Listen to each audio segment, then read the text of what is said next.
Chapter 16 Narrative continued by the Doctor. How the Ship was Abandoned. It was about 1:30, 3 bells in the sea phrase, that the 2 boats went ashore from the Hispaniola. The captain, the squire, and I were talking matters over in the cabin. Had there been a breath of wind, we should have fallen on the 6 mutineers who were left aboard with us, slipped our cable, and away to sea.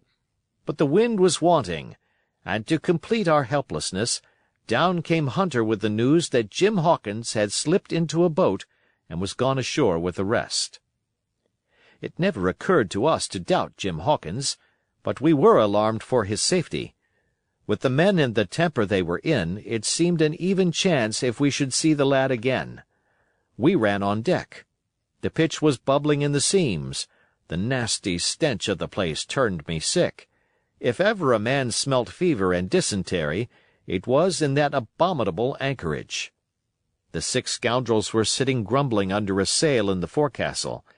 Ashore we could see the gigs made fast, and a man sitting in each, hard by where the river runs in.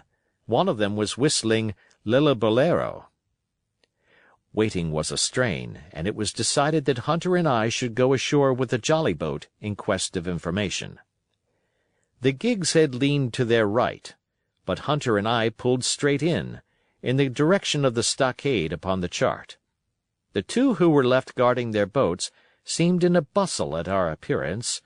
Lillibullero stopped off, and I could see the pair discussing what they ought to do. Had they gone and told Silver, all might have turned out differently. But they had their orders, I suppose, and decided to sit quietly where they were and hark back again to Lillibullero. There was a slight bend in the coast, and I steered so as to put it between us. Even before we landed we had thus lost sight of the gigs. I jumped out and came as near running as I durst, with a big silk handkerchief under my hat for coolness' sake, and a brace of pistols ready primed for safety. I had not gone 100 yards when I reached the stockade. This was how it was. A spring of clear water rose almost at the top of a knoll. Well, on the knoll, and enclosing the spring, they had clapped a stout log-house fit to hold 20 of people on a pinch, and loopholed for musketry on either side. All round this they had cleared a wide space, and then the thing was completed by a paling 6 feet high, without door or opening, too strong to pull down without time and labor, and too open to shelter the besiegers. The people in the log-house had them in every way. They stood quiet in shelter and shot the others like partridges. All they wanted was a good watch and food, for, short of a complete surprise, they might have held the place against a regiment. What particularly took my fancy was the spring, for though we had a good enough place of it in the cabin of the Hispaniola, with plenty of arms and ammunition and things to eat, and excellent wines, there had been one thing overlooked. We had no water. I was thinking this over when there came ringing over the island the cry of a man at the point of death. I was not new to violent death. I have served His Royal Highness the Duke of Cumberland, and got a wound myself at Fontenoy, but I know my pulse went dot in Carry One. Jim Hawkins is gone, was my first thought. It is something to have been an old soldier, but more still to have been a doctor. There is no time to dilly-dally in our work, and so now I made up my mind instantly, and with no time lost returned to the shore and jumped on board the jolly boat. By good fortune, Hunter pulled a good oar. We made the water fly, and the boat was soon alongside and I aboard the schooner.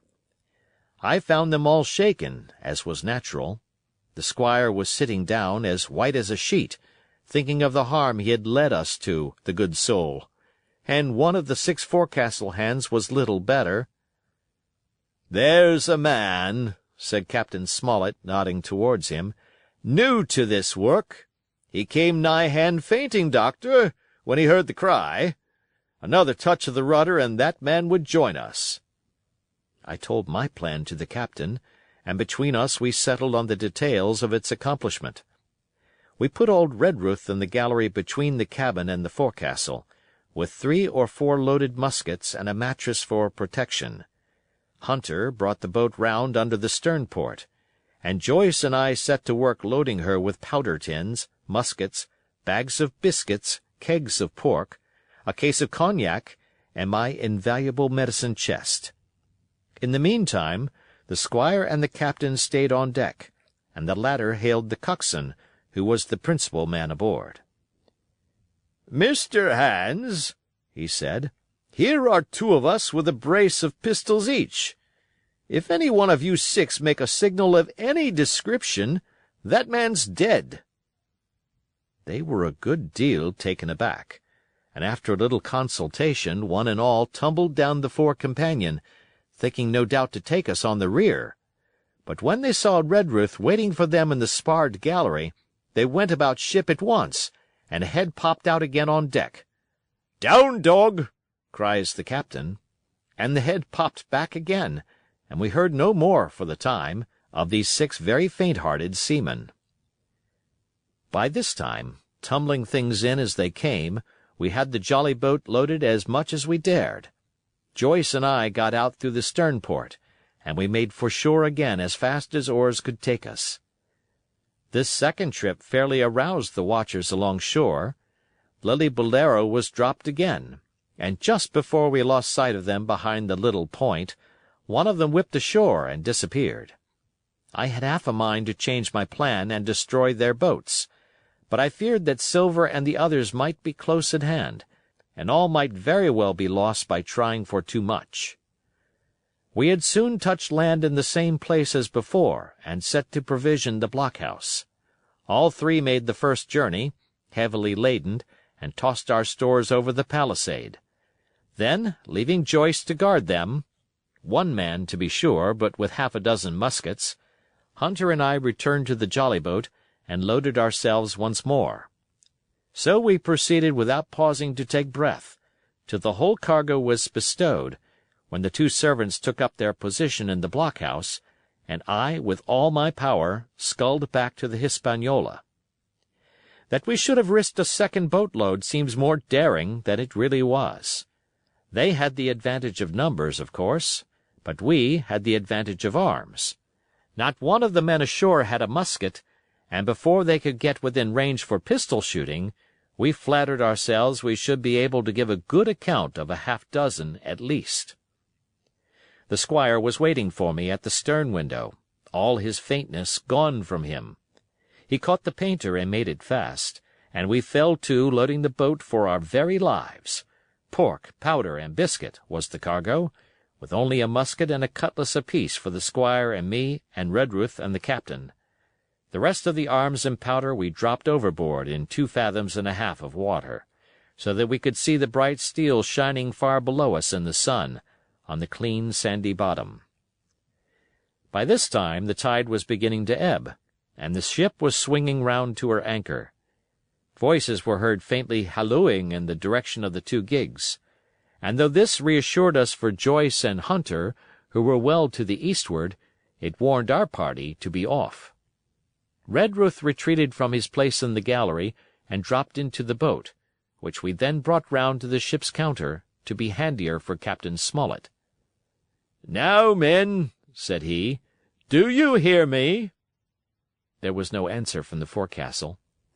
"It's to you, Abraham Gray. It's to you I am speaking." Still no reply. "Gray," resumed Mr. Smollett, a little louder, "I am leaving the ship, and I order you to follow your captain. I know you are a good man at bottom, and I dare say not one of the lot of you's as bad as he makes out. I have my watch here in my hand. I give you 30 seconds to join me in." There was a pause. "Come, my fine fellow," continued the captain, "don't hang so long in stays.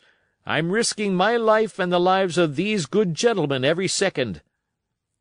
There was a sudden scuffle, a sound of blows, and out burst Abraham Gray with a knife cut on the side of the cheek, and came running to the captain like a dog to the whistle.